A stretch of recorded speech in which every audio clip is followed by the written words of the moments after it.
بسم اللہ الرحمن الرحیم۔ السلام علیکم ورحمۃ اللہ وبرکاتہ۔ میں ہوں مصباح اور میں آپ کو خوش آمدید کہتی ہوں اسلام از دا پاتھ میں۔ امید ہے کہ آپ ایمان اور صحت کی بہترین حالتوں میں ہوں گے۔ آج ہم جس سورہ کے بارے میں پڑھیں گے وہ ہے سورہ ال عمران۔ سورہ ال عمران یعنی آل عمران قرآن کی تیسری سورت اور سورہ بقرہ کے بعد دوسری بڑی سورت ہے۔ اس سورت کا بنیادی مقصد ہمیں اللہ پر یقین کو مضبوط اور مزید پختہ بنانا اور سیدھی راہ پہ چلانا ہے۔ اس سورہ کو بھی ہم دو حصوں میں تقسیم کر سکتے ہیں۔ ایک باہری لوگ جیسے عیسائی اور یہودی جو ہمیں بہکانے کی کوشش کرتے رہتے ہیں۔ یہاں اللہ عیسائیوں کو مخاطب ہوتے ہوئے فرماتا ہے کہ یہ وہ لوگ ہیں جو حضرت عیسیٰ کو اللہ کا بیٹا کہتے ہیں۔ دوسرا حصہ ہمارے نفس کے بارے میں ہے جو ہمیں برائی کی طرف بہکاتا رہتا ہے۔ پہلا حصہ ہمیں ایک واقعہ بتاتا ہے جو حضرت محمد صلی اللہ علیہ وآلہ وسلم کی وفات کے کچھ سال پہلے کا ہے اور مدینے کا واقعہ ہے۔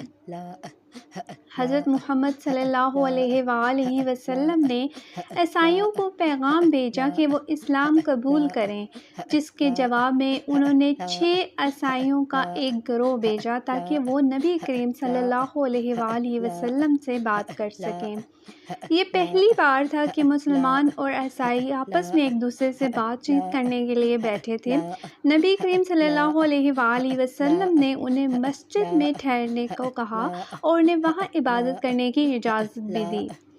وہاں آتے ہوئے عیسائیوں کے بہت سے سوال تھے جو زیادہ تر حضرت عیسیٰ علیہ السلام کے بارے میں تھے، جس وجہ سے اس سورہ کی بہت سی آیات کا پہلا لفظ قل سے شروع ہوتا ہے، جس کا مطلب ہے اے پیغمبر کہہ دیجئے، کیونکہ اللہ سبحانہ وتعالی ان کے سوالوں کا جواب اس سورہ سے وحی کے ذریعے بتا رہے ہیں۔ سورہ کا آغاز اللہ تعالیٰ پر یقین دہانی سے ہوتا ہے۔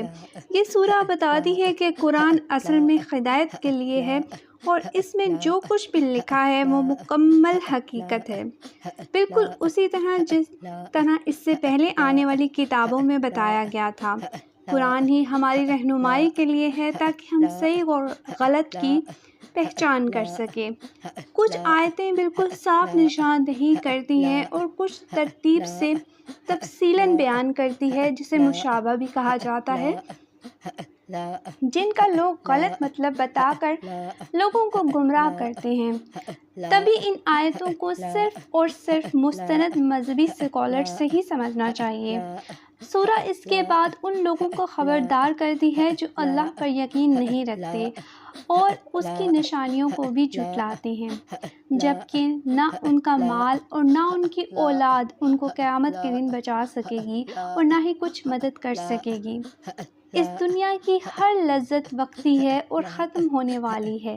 ایک مسلمان ہونے کے ناطے ہمیں صرف جنت کے حصول کے لیے محنت کرنی چاہیے جو دائمی ہے، ہمیشہ رہنے والی ہے، اور اللہ کا مذہب ہی صرف وہی ہے جو اسلام ہے اور جو سنت نبوی صلی اللہ علیہ وآلہ وسلم ہے، اور جو کوئی بھی اس پہ بھروسہ کرتا ہے اور عمل کرتا ہے وہ صحیح راہ پہ ہے، اور جو کوئی ان سے منحرف ہے وہ سزا کے لائق ہے۔ اس کے بعد ان کا ذکر ہوتا ہے جنہیں اللہ نے چنا ہے اپنے پیغام کو پہنچانے کے لیے، جن میں جو نام ہیں وہ ہیں حضرت ابراہیم علیہ السلام، حضرت نوح علیہ السلام، آل ابراہیم علیہ السلام اور آل عمران علیہ السلام شامل ہیں۔ یہاں سے العمران کا ذکر ہوتا ہے، یعنی کہ آل عمران کا ذکر ہوتا ہے جو عمران علیہ السلام کے بارے میں ہے۔ عمران علیہ السلام ایک پکے مسلمان تھے جن کا شجرہ نسب پیغمبروں سے ملتا ہے۔